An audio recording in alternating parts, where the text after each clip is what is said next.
Ezra Holloway woke to the certainty that someone was in his apartment, not the vague sense of unease from a bad dream, but the crystal clear awareness of being watched. His eyes snapped open to darkness, his hand already reaching for the tactical flashlight on his nightstand when a voice stopped him cold. The figure in his doorway was backlit by the hallway nightlight, and for one surreal moment Ezra thought his neighbor's kid was playing a prank. Then the moonlight from his window caught her profile, and his brain short-circuited. Long ears swept back from her temples, trembling slightly. Skin that should have had an opalescent shimmer now gleamed with something dark and oily. She was Kael'thir alien, and she was in his bedroom at 2:47 a.m., looking like she'd crawled through a nightmare. She swayed on her feet, one hand braced against the doorframe, her formal robes torn and the bioluminescent patterns dead and dark. "Can you please clean me, human?" The words came out carefully enunciated but shaking. "I cannot return to my delegation like this. They will know I left. They will know I tried to run." Ezra's paramedic training kicked in before his common sense could object. He threw off his blankets, crossed the room, and caught her elbow as she started to collapse. The substance coating her skin felt slick and wrong, and up close he could see angry red patches blooming across her arms. "Okay, okay, I've got you. What is this stuff? Are you hurt?" He guided her toward his bathroom, flipping on lights with his elbow. "Oxidized coolant from your old infrastructure, the tunnels beneath the embassy." She leaned heavily against him, her skin radiating heat through the oily coating. "Toxic to my biology. I did not think, I just needed to escape." "Escape from what?" "You're part of the diplomatic summit. You're supposed to be." Ezra stopped himself, focusing. "Questions later, treatment now. Sit. Don't touch anything else until I can assess the damage." She lowered herself onto the edge of his bathtub with a grace that even exhaustion couldn't erase. "You are Ezra Holloway, paramedic, emergency response specialist. You have a 97% survival rate among critical patients. You've been reading my file. I chose you specifically." Her ears drooped. "I needed someone who helps people, really helps them. Not because they are paid or obligated, but because," she trailed off, looking at her stained hands. "I needed to know if humans truly possess compassion without transaction." Ezra stared at her, at this alien woman covered in toxic sludge in his bathroom at 3 in the morning, asking the kind of philosophical question that belonged in university seminars, not medical emergencies. Then he noticed her breathing had gone shallow, and philosophy could wait. The next hour existed in a strange bubble of professionalism and intimacy that Ezra's training had never quite prepared him for.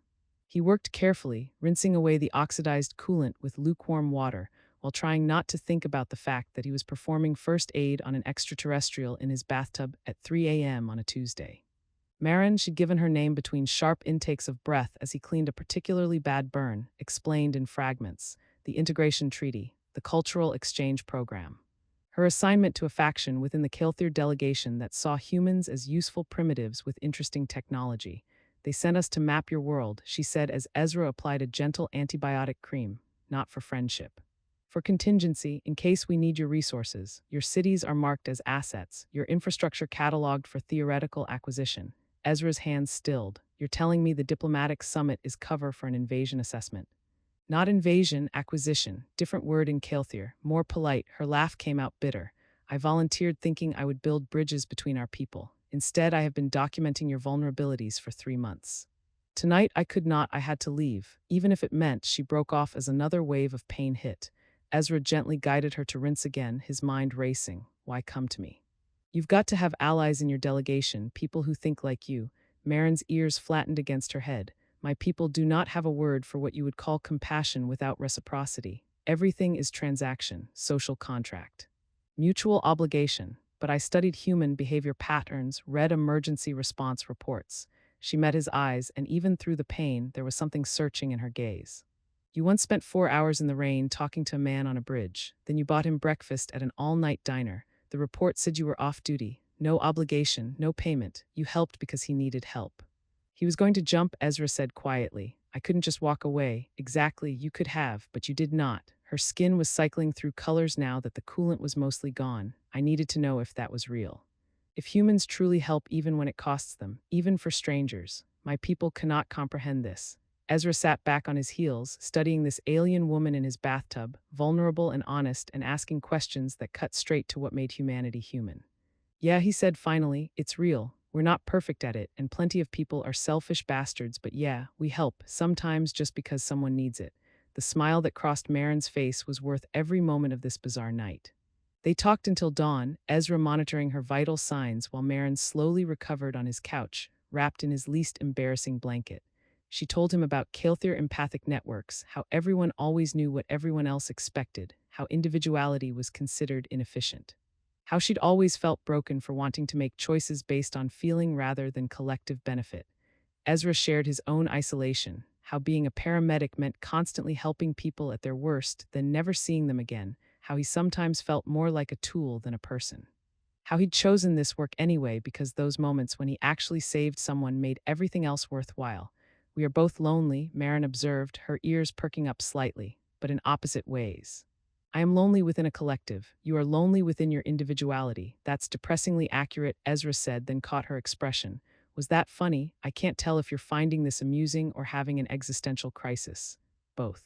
Your language is imprecise, but she made a sound that might have been laughter. As the sky outside began to lighten, Marin stood carefully, testing her balance.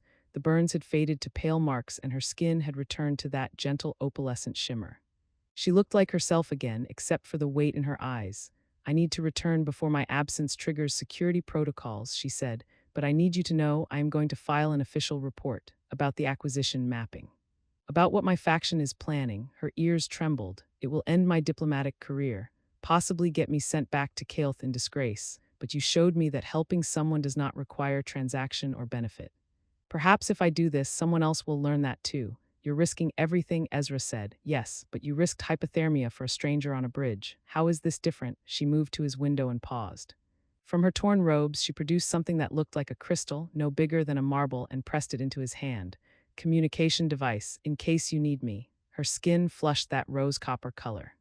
Or in case I need reminding that compassion is real. Then she was gone, slipping through the window with alien grace just as the sun broke over the city skyline. Ezra stood there holding the crystal, wondering if he'd just changed the course of interstellar relations or simply helped one person who needed it. 3 days later, every news channel exploded with the story about a Kael'thir diplomat exposing a resource mapping scheme. Ezra watched the footage of Marin standing before councils, her ears high and defiant, speaking truth regardless of cost. His crystal pulsed with a message that translated as "Thank you for cleaning more than just coolant off my skin. You helped me remember who I wanted to be." He smiled,